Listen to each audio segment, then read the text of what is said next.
Hello, నేను miss రావు. శ్రీకాకుళం జిల్లా అనగానే గుర్తు వచ్చేది టెక్కిలి కాన్స్టిట్యున్సీ. టెక్కిల్లో తెలుగుదేశం పార్టీ అధ్యక్షుడు అచ్చెన్నాయుడు పోటీ చేస్తూ ఉన్నారు. ఆయనకు పోటీగా వైఎస్ఆర్ కాంగ్రెస్ పార్టీకి సంబంధించినటువంటి లీడర్ దువ్వాడ శ్రీనివాస్ ప్రస్తుతం పోటీలో ఉన్నారు. వాళ్ళిద్దరిది ఫైనల్ అయిపోయింది. అక్కడ టెక్కిల్లో పోటీ చేయబోతున్నారు. అసలు వాళ్ళిద్దరూ ప్రొఫైల్ ఏంటి, ఎవరు గెలిచేటువంటి అవకాశం ఉంది రాబోయేటువంటి రోజుల్లో టెక్కిల్ నుంచి అనే దాని మీద మనం విశ్లేషణ చేసుకునేటువంటి ప్రయత్నం చేద్దాం. ఫస్ట్ మనకు అచ్చెన్నాయుడు అంటే అందరికీ తెలుసు, తెలుగుదేశం పార్టీ ఏపీ అధ్యక్షుడిగా ఉన్నారు. ఆయన దివంగత కింజరపు ఎర్రమనాయుడు సోదరుడు. సో ఎర్రమనాయుడు బ్రదర్స్ అంటూ ఉంటాం. సో ఎర్రమనాయుడు బ్రదర్గా బాగా ప్రాచుర్యం తొలి రోజుల్లో ఉంది అచ్చెన్నాయుడు. తనకంటూ ప్రత్యేకమైనటువంటి గుర్తింపును ఆ తర్వాత రోజుల్లో తీసుకొచ్చుకున్నారు రాజకీయాల్లో. హరిచంద్రపురం నియోజకవర్గం నుంచి 3 సార్లు వరుసగా ఎమ్మెల్యేగా గెలిచినటువంటి రాజకీయ చరిత్ర అచ్చెన్నాయుడికి ఉంది. డీలిమిటేషన్తో హరిచంద్రపురం కనుమరుగైపోయింది. ఆ స్థానంలో టెక్కిలి వచ్చింది. టెక్కిలిగా మారిన తర్వాత వరుసగా 2 సార్లు ఆయన ఓడిపోయారు. హరిచంద్రపురం ఉండగా ఆయన అప్రతిహతంగా వరుసగా గెలుస్తూ వచ్చారు. బట్ టెక్కిల్లో మాత్రం ఆయన 2 సార్లు ఓడిపోవడం జరిగింది. 2014, 2019 ఎన్నికల్లో వరుసగా 2 సార్లు ఎమ్మెల్యేగా టెక్కిల్ నుంచి విజయం సాధించారు. ఆయన 14లో అలాగే 19లో కూడా వరుసగా 2 సార్లు విజయం సాధించడం జరిగింది. చంద్రబాబు ప్రభుత్వంలో రవాణా, కార్మిక, బీసీ సంక్షేమ శాఖ మంత్రిగా ఆయన పనిచేశారు. అంతేకాదు క్యాబినెట్లో తనకంటూ ఒక ప్రత్యేకమైనటువంటి గుర్తింపును కూడా తీసుకొచ్చుకున్నారు. సో తెలుగుదేశం పార్టీ ఆంధ్రప్రదేశ్ శాఖ అధ్యక్షుడిగా ప్రస్తుతం కొనసాగుతూ ఉన్నారు. నా కళా వెంకట్రావు తర్వాత రాష్ట్రం విడిపోయిన తర్వాత ఏపీ అధ్యక్షునిగా అచ్చెన్నాయుడిని నియమించడం జరిగింది. టీడీపీలో చంద్రబాబు నాయుడు తర్వాత నెంబర్ 2 స్థానంలో సంస్థాగతంగా తీసుకుంటే కనుక ఆయన కనిపిస్తూ ఉంటారు. సో మెడికల్ పరికరాల కొనుగోలు అవినీతి ఆరోపణలను ఎదుర్కొన్నారు. ఆయన అచ్చెన్నాయుడు ఆ ఈఎస్ఐ స్కామ్లో అరెస్ట్ చేసింది జగన్మోహన్ రెడ్డి ప్రభుత్వం. ఆయన్ని ఏ విధంగా అరెస్ట్ చేసి తీసుకెళ్లి జైల్లో పెట్టారో మనందరికి కూడా తెలుసు. ఫస్ట్ అరెస్ట్ ఆయన దగ్గర నుంచే అయింది. ప్రభుత్వం జగన్మోహన్ రెడ్డి వచ్చిన తర్వాత ఆయన్ని వేధించినటువంటి తీరును కూడా మనం చూసాం. ఆ రోజుల్లో తొలి రోజుల్లోనే ఫస్ట్ అచ్చెన్నాయుడు దగ్గర నుంచే స్టార్ట్ చేశారు ఆపరేషన్ జగన్మోహన్ రెడ్డి ప్రభుత్వం. ఆ తర్వాత మాజీ మంత్రులను ఒక్కొక్కరుగా అనేక ఆరోపణలతో జైలుకు పంపిస్తూ వస్తూ ఉన్నారు జగన్మోహన్ రెడ్డి. లాస్ట్కి చంద్రబాబు నాయుడిని కూడా రాజమండ్రి జైల్లో పెట్టించారు. సో టీడీపీ జనసేన వేవ్లో హ్యాట్రిక్ కోసం ఇప్పుడు అచ్చెన్నాయుడు సిద్ధమయ్యారు. టెక్కిల్ నుంచి వరుసగా ఇప్పుడు 2 సార్లు గెలిచారు. ఈసారి ఎన్నికల్లో కూడా గెలిచి హ్యాట్రిక్ కొట్టాలనేటువంటి ఉత్సాహంతో ఆయన ఉన్నారు. ఇక వైఎస్ఆర్ కాంగ్రెస్ పార్టీ నుంచి దువ్వాడ శ్రీనివాస్, బేసికల్గా ఆయన గ్రానైట్ వ్యాపారి. వైఎస్ఆర్ కాంగ్రెస్ పార్టీ ఆయన్ని అభ్యర్థిగా టెక్కిల్ నుంచి పోటీలో ఉంచింది. 2009లో ప్రజారాజ్యం పార్టీ అభ్యర్థిగా రాజకీయాల్లోకి పరిచయం అయ్యారు. ఈయన డైరెక్టర్ పాలిటిక్స్లోకి. సో 2009లో ప్రజారాజ్యం పార్టీ నుంచి పోటీ చేసి ఆయన ఓడిపోవడం జరిగింది. సో కింజరపు అచ్చెన్నాయుడు చేతిలో ఆయన ఓడిపోయారు 2009లో. 2013లో టీడీపీలో దువ్వాడ శ్రీనివాస్ చేరారు.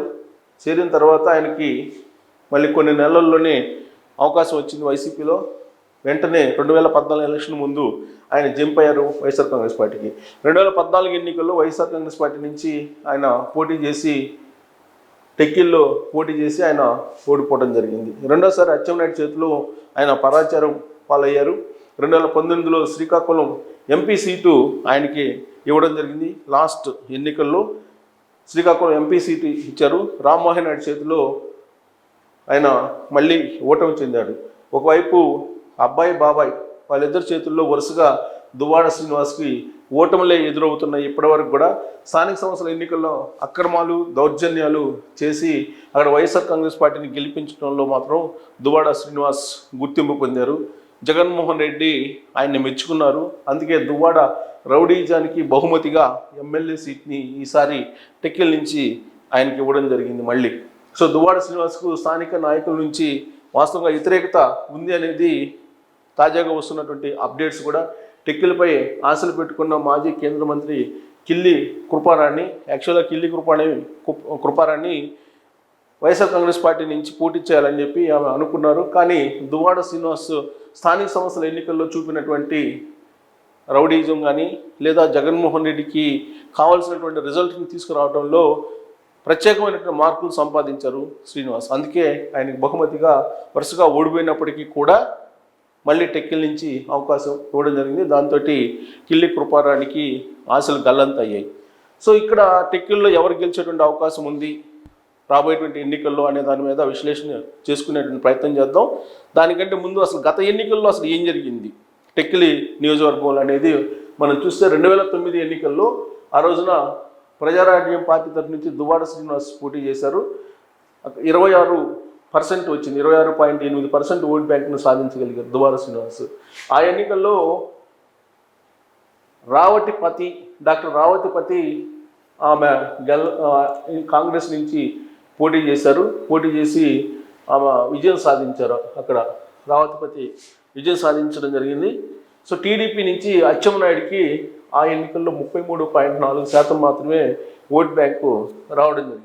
ఇక 2014 రాష్ట్రం విడిపోయిన తర్వాత జరిగినటువంటి ఎన్నికల్లో కనుక మనం చూస్తే సో 2009లో కూడా మెజార్టీ చాలా స్వల్పం, 1893 ఓట్లతోటి కాంగ్రెస్ పార్టీ గెలిచింది 2009లో. 2014కి వచ్చేటప్పటికి టీడీపీ నుంచి అచ్చెన్నాయుడు 50% ఓట్ బ్యాంకు సాధించగలిగారు. హైయెస్ట్ ఓట్ బ్యాంకు గతంలో కంటే చాలా హైయెస్ట్ ఓట్ బ్యాంక్ వచ్చింది రాష్ట్రం విడిపోయిన తర్వాత ఆయనకి. వైఎస్ఆర్ కాంగ్రెస్ పార్టీకి 45.67, అంటే సుమారుగా 5% తేడా ఉంది 2014 ఎన్నికల్లోని. సో బీఎస్పీ తరపు నుంచి 1.2, కాంగ్రెస్ 1.2. సో ఆ ఎన్నికల్లో 50% దాటింది అచ్చెన్నాయుడికి 2014 ఎన్నికల్లో. ఇక 2019 ఎన్నికలకు వచ్చేటప్పటికి, అంటే గత ఎన్నికలకు వచ్చేటప్పటికి అచ్చెన్నాయుడికి సేమ్ పర్సంటేజ్ ఉంది. అదే పర్సంటేజ్ని నిలుపుకోగలిగేది. అంటే తెలుగుదేశం పార్టీకి 2019లో వచ్చినటువంటి vote bank standard vote bank అనుకోవాలి, అంతకన్నా తగ్గేటువంటి పరిస్థితి ఉండదు. సో దాన్నే స్టాండర్డ్ ఓట్ బ్యాంక్ అనుకోవాలి. సో 50.5 వచ్చింది 2019 ఎన్నికల్లో అచ్చెన్నాయుడికి. సో అక్కడ వైఎస్ఆర్ కాంగ్రెస్ పార్టీ సంబంధించినటువంటి పేరాడ తిలక్కి 45.6 వచ్చింది. సో 2014లో ఎంత ఓట్ బ్యాంక్ ఉందో ఇప్పుడు కూడా అదే ఓట్ బ్యాంక్ కనిపిస్తూ ఉంది. సో అక్కడ జనసేన పార్టీకి గత ఎన్నికల్లో జస్ట్ 2% మాత్రమే వచ్చింది, అంటే దాదాపు జనసేన పార్టీ అక్కడ లేదు. సో 2% వచ్చింది. కాంగ్రెస్కి 1% వచ్చింది. కాబట్టి ఈసారి ఎన్నికల్లో కూడా నువ్వనేనన్నట్టు అక్కడ Telugu Desam party YSR Congress party vote share ఉండేటువంటి అవకాశం ఉంది. ఈ జనసేన పార్టీకి ఉన్నటువంటి 2% ఈసారి యాడ్ అయ్యేటువంటి అవకాశం ఉంది తెలుగుదేశం పార్టీకి. అది యాడ్ అయితే 50 కాస్త 52 అయ్యేటువంటి అవకాశం ఉంది. సో ఈసారి కూడా అచ్చెన్నాయుడు అప్రతిహతంగా గెలిచే అవకాశం ఉంది ఆ పర్సంటేజ్ల ప్రకారం. తాజాగా చేసినటువంటి పైనీర్ చేసినటువంటి సంస్థ చేసినటువంటి సర్వేలు మనం కనుక పరిశీలించినట్టయితే ఓట్ షేరు 51% ఉంది. సో గత ఎన్నికల్లో 50.6 ఉన్నటువంటి ఓట్ షేరు ఈసారి తెలుగుదేశం పార్టీ జనసేనకి 51% ఉంది. వైఎస్ఆర్ కాంగ్రెస్ పార్టీకి గత ఎన్నికల్లో కంటే 2% తగ్గి 43% ఓట్ షేర్ కనిపిస్తుంది లేటెస్ట్ సర్వేలో. సో ఆ లేటెస్ట్ సర్వే రిజల్ట్ ప్రకారం మనం చూస్తే శ్రీకాకుళం లోక్సభ తెలుగుదేశం పార్టీ అలాగే జనసేన గెలుచుకుంటుంది అనేది అందరికీ తెలిసినటువంటి విషయం. ఎందుకంటే అక్కడ నుంచి రామ్మోహన్ పోటీ చేస్తారు, హ్యాట్రిక్ కూడా సాధించేటువంటి అవకాశం ఉంది. అలాగే ఇచ్చాపురం కానీ టెక్కిలి తెలుగుదేశం పార్టీకి అనుకూలంగా ఉందని చెప్పి చాలా క్లియర్గా చెప్తున్నాం. ఒక పలాస మినహా పలాస నర్సన్నపేట ఈ రెండు మినహా మిగిలినటువంటి చోట్ల శ్రీకాకుళం లోక్సభ పరిధిలో తెలుగుదేశం పార్టీ జనసేన క్లియర్ కట్గా గెలిచేటువంటి అవకాశం ఉంది. ఓట్ షేర్ చూసినట్టయితే కనుక హైయెస్ట్ ఉంది తెలుగుదేశం పార్టీకి. కాబట్టి ఎట్టి పరిస్థితుల్లో మూడోసారి గెలిచేటువంటి అవకాశం ఉంది అచ్చెన్నాయుడు అనేది. మరొకసారి దువ్వాడ శ్రీనివాస్ ఓటమి ఖాయం అనేది సర్వేలు చెప్తూ ఉన్నాయి. సో అక్కడ అచ్చెన్నాయుడు బలమైనటువంటి లీడర్గా చాలా కాలం నుంచి ఉన్నారు. అక్కడ ఎర్రమనాయుడు సోదరునిగా అక్కడ మంచి పేరుంది. సో అచ్చెన్నాయుడుకు ఉన్నటువంటి గుడ్ విల్ కానీ, ప్రజలతో ఆయన మమేకమయ్యేటువంటి తీరు కానీ, లేదా ప్రజల కోసం పోరాడే నాయకుడిగా కానీ, అసెంబ్లీలో ప్రజా వ్యతిరేక కార్యక్రమాల మీద ఆయన వినిపించేటువంటి వాయిస్ కానీ, ఇవన్నీ కూడా ఆయనకి ప్లస్ పాయింట్స్ కాబోతూ ఉన్నాయి. సో దువ్వాడ శ్రీనివాస్ స్థానిక సంస్థల్లో చేసినటువంటి దౌర్జన్యాలు ఏవైతే ఉన్నాయో అవి స్థానికులకు మాత్రం గుర్తుండిపోయాయి. అందుకే అదొక పెద్ద మైనస్ పాయింట్గా దువ్వాడ శ్రీనివాస్కి మిగలబోతుంది. సో కాబట్టి రాబోయేటువంటి ఎన్నికల్లో అచ్చెన్నాయుడు 100కు 100% గెలిచే అవకాశం ఉందనేది సర్వేల యొక్క సారాంశం. హ్యాట్రిక్ కొట్టబోతున్నారు. అబ్బాయి లోక్సభలో హ్యాట్రిక్ కొట్టే అవకాశం ఉంది. బాబాయి టెక్కిల్లో హ్యాట్రిక్ కొట్టే అవకాశం ఉందని సర్వేలు చెప్తున్నటువంటి పరిస్థితుల్లో టెక్కిల్లో తెలుగుదేశం జెండా మరోసారి ఎగరబోతుందని చెప్పి మనం విశ్లేషణ చేసుకోవచ్చు.